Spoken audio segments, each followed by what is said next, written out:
The mimosas at the country club brunch were expensive, but not expensive enough to justify my sister's attitude. Olivia sat at the head of the table in her Chanel suit, surrounded by her bridesmaids, our mother and 2 aunts. I sat at the far end in my simple cotton dress from Target, nursing my orange juice because I had work calls later. So the photographer confirmed he can do an extra hour for family portraits, Olivia was saying, scrolling through her phone. That's $800, but Daddy said he'd cover it. Our father beamed.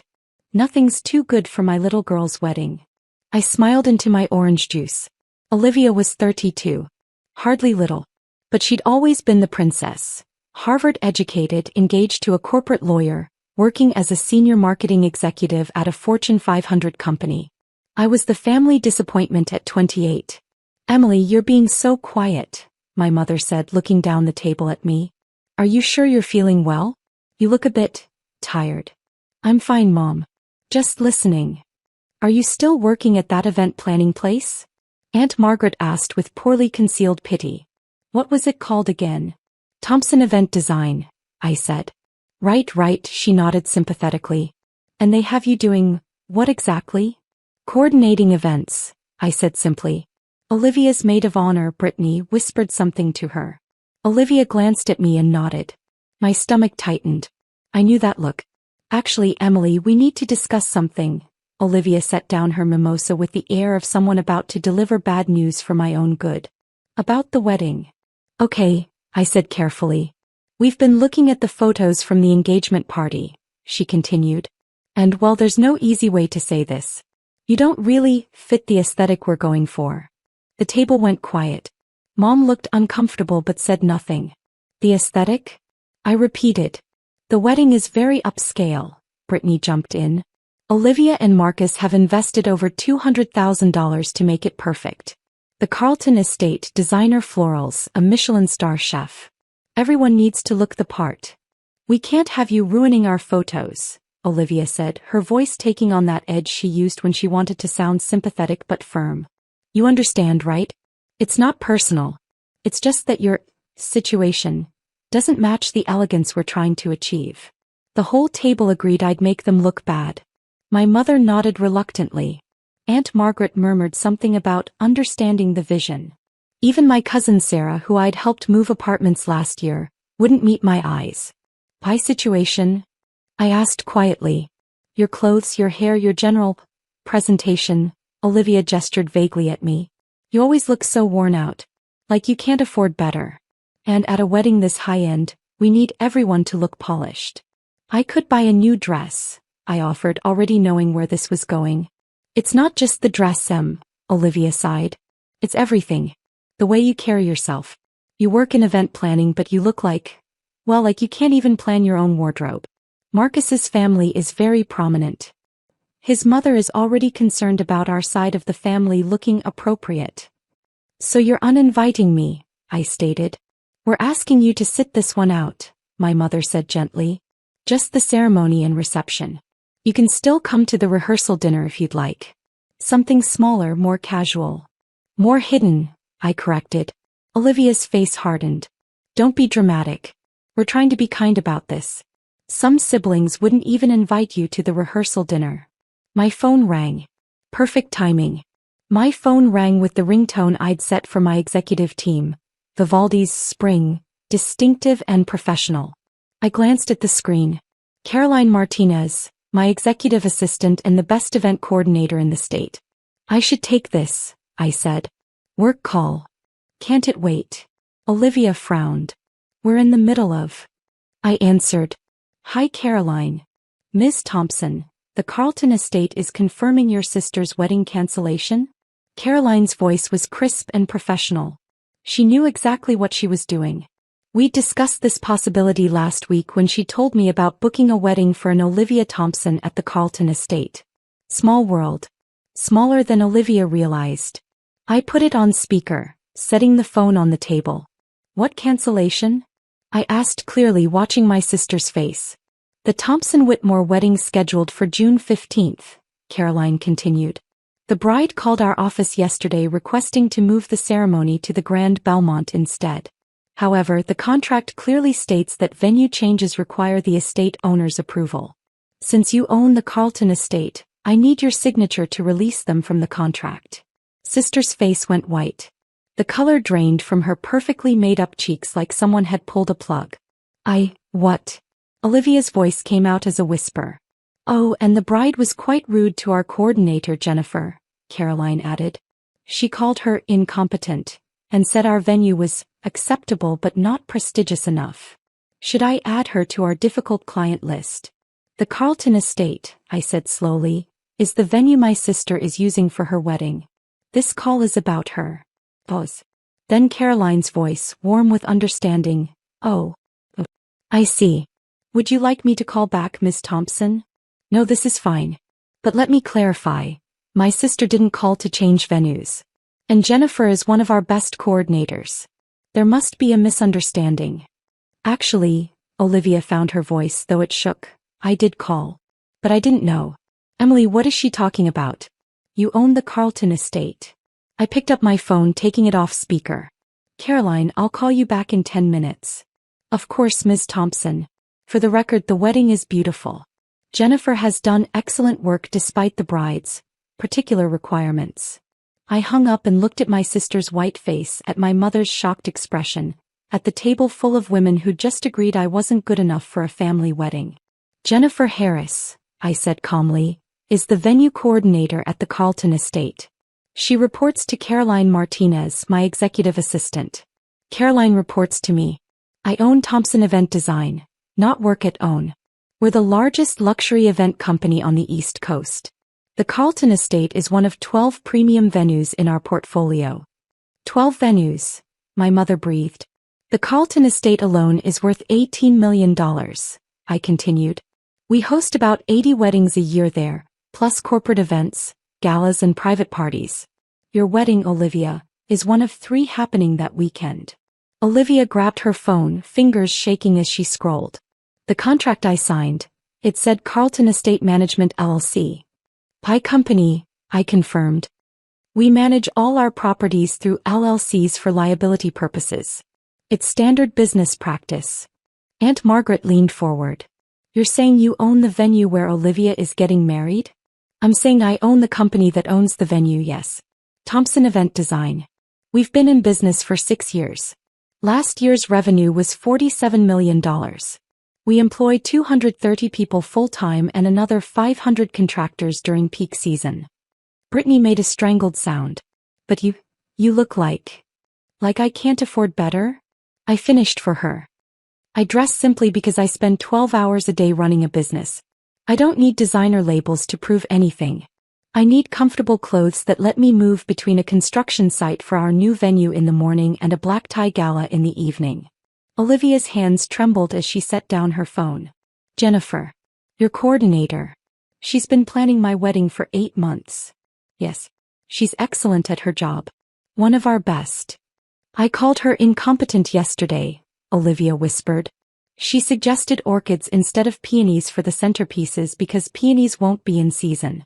I told her she clearly didn't understand luxury events. Jennifer has coordinated over 300 weddings, I said.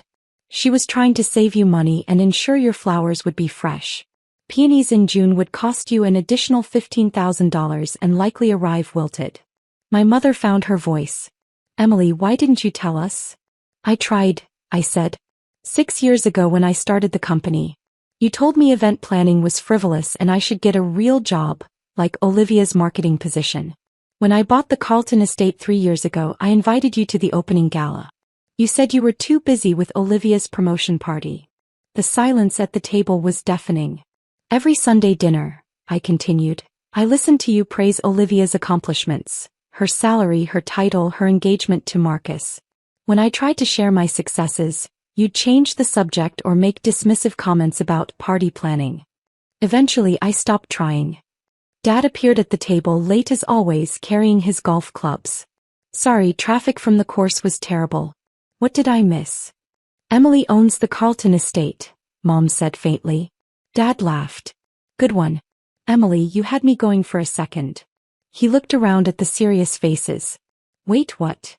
I pulled up my phone and opened the Thompson Event Design website, turning it so he could see. My professional photo smiled from the About page. Hairstyled, makeup professional, wearing the Armani suit I kept for client meetings. Founder and CEO, Emily Thompson. That's you. Dad stared at the photo, then at me. You look so different. Professional styling for the website, I said. But yes, that's me. Thompson Event Design. We're booking events 18 months out. We were featured in Event Professional magazine last year as one of the fastest growing companies in the industry. Olivia made a sound like she was going to be sick. Marcus's mother. She's been bragging to everyone about hosting the wedding at the Carlton estate. She said it was the most exclusive venue in the state. I've been letting her think we're so well connected. You are well connected, I said. You're connected to me. Your sister. The one you just uninvited from your wedding for not being polished enough. Emily, I didn't know. That's the point, Olivia. You didn't know because you never bothered to look. None of you did. You were so convinced I was failing that you never noticed I was succeeding. I stood up, gathering my purse. A worn leather bag that had belonged to my grandmother, not because I couldn't afford better but because I loved it. Caroline is waiting for my call, I said. I need to decide whether to approve your venue change request or enforce the contract clause about client behavior towards staff. Emily, please, Olivia's voice cracked. I'm sorry. I'm so sorry. Please don't cancel my wedding. I'm not going to cancel your wedding, I said. That would be petty and it would punish Marcus for your mistakes. He's actually been lovely to work with, very respectful to our staff, always on time for meetings, genuinely excited about every detail. Relief flooded Olivia's face. However, I continued, there will be some changes. First, you're going to call Jennifer and apologize. A real apology, not the, I'm sorry you felt that way kind. You'll acknowledge that you were wrong to question her expertise and that you spoke to her disrespectfully. Olivia nodded frantically. Of course. Anything. Second, the orchids Jennifer suggested? You're using them.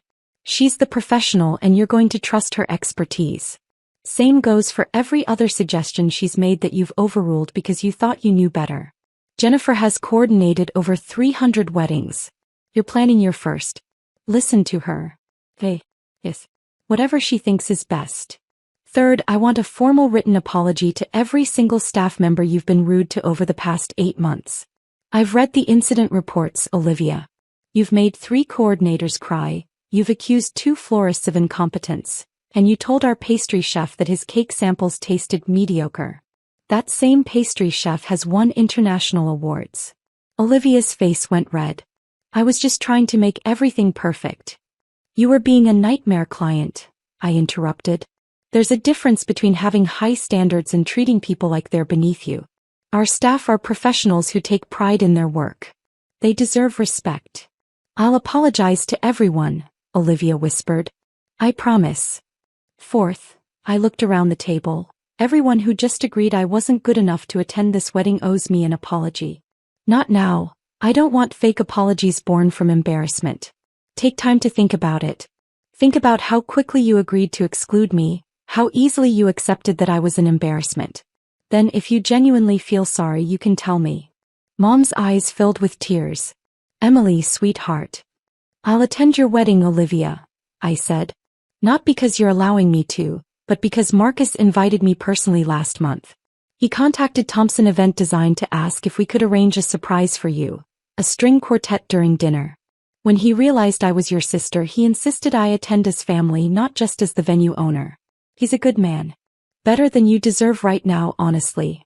Olivia burst into tears. I'll wear something appropriate, I continued. I have a closet full of designer gowns for events. I just don't wear them to family brunches where I'm going to be criticized anyway. I looked at my mother. The rehearsal dinner you graciously offered to let me attend? I own that venue too.